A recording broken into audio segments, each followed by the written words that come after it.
Hi everyone, and welcome back to yet another installment in the AgilePoint Generative AI video series. In this video, we're going to show you how we can take a prompt or description of the app you want to build and have it instantly transformed into a working business application. So to get started, let's open up the app builder.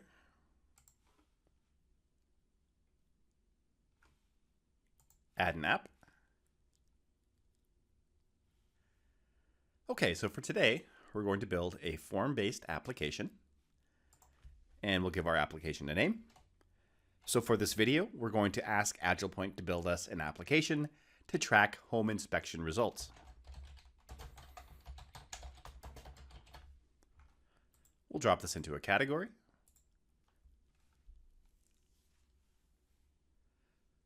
Okay, now AgilePoint is asking me whether I'd like to create a widget form or not.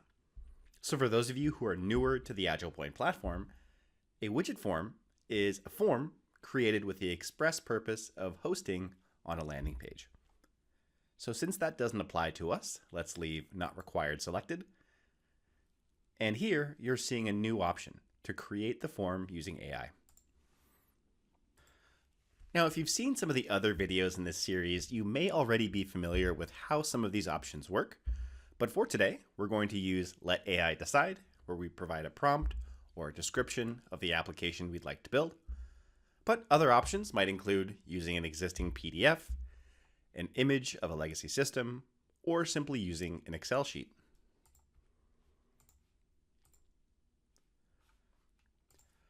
Now, as we mentioned, we're going to create an app that tracks home inspections, and AgilePoint is now going to get to work behind the scenes. Okay, so AgilePoint has given me a number of fields that we're going to use for our application. But regardless of what comes back, we can always massage, adjust, rearrange, and add fields to this table. So let's take a look first and see if there are any fields that we know we won't need. Okay, so scrolling through the list, it looks like there are no fields that we need to remove, but there are a few fields that we should go ahead and add. So as an example, we want a unique key to track each instance that this application runs. So I'm going to add a new field. We're going to call this the inspection ID. And I want to reclassify the data type from a type of text to that of a sequence number so that we have a unique ID every time this application runs. We can also rearrange the field. So I'm going to grab the inspection ID and drop it to the top. Now down below, you're seeing the inspection address as a type of text. In the case that the address is larger, we're going to want to reclassify this to a type of text area. And again, we can move this all the way to the top underneath the inspection ID. We're going to do the same thing here with the inspector contact. And let's go ahead and change this to a type of email. Now after this, let's add a few fields for the homeowner's contact information.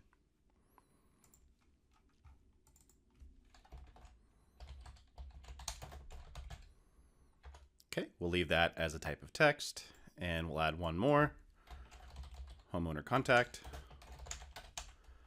We'll make this of type phone. And let's go ahead and add a field for the inspection type.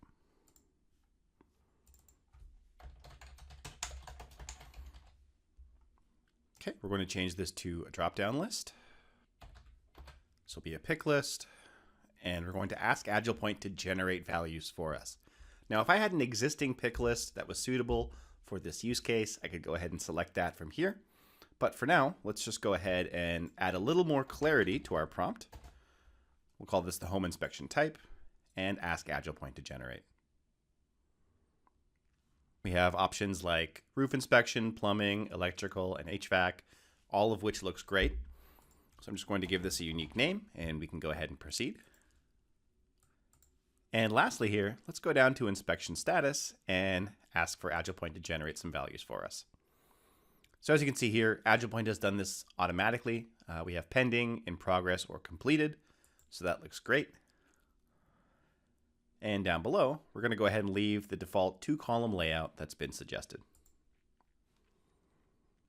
Okay, now here we're setting up the name of our entity. So I'm just going to append my initials here at the end.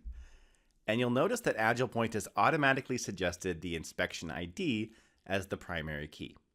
Now in my case, that works great, but as you're seeing here, I can select from any other column and make that unique.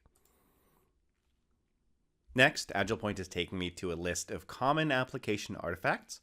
We don't necessarily need to add all of these things now, we can always add them later, but it's a nice checklist to know all of the items that a typical application might have. Here we can set up security. I'm going to go with the default security options for now. And after that last action, AgilePoint is now setting up the application behind the scenes. So once it's ready, it's going to drop us into the application designer where we can make a few last tweaks and validate the application is ready to go. And then from there, publish and use it. So as you're seeing on screen, AgilePoint has automatically created a number of the application components on my behalf. We have a new form where we can enter the details of new inspections, an update form in case we need to go back and modify any data associated with prior inspections, 3 views, all records recently created and recently modified, with a lookup for each view. So as we mentioned, AgilePoint is now going to drop us into the UI builder where we can verify, and if all is looking good, we can go ahead and deploy this application. So let's bring this up in preview.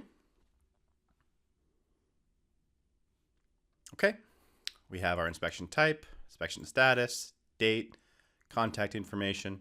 So everything is looking good, which tells me that we can go ahead and save and check this in, publish it, and now the application is good to go.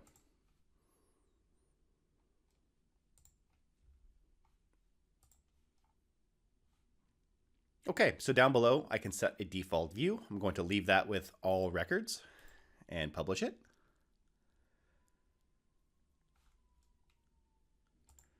Okay, so we're in the home stretch here. We can launch the application and use it immediately. We can also set permissions or notify users that a new application is ready to go. For now, let's go ahead and launch it. So what you're going to see here is what we call our list view, showing all of the records that have been submitted, as well as access to the various views. And by clicking the plus icon here, I can add the details of a new home inspection.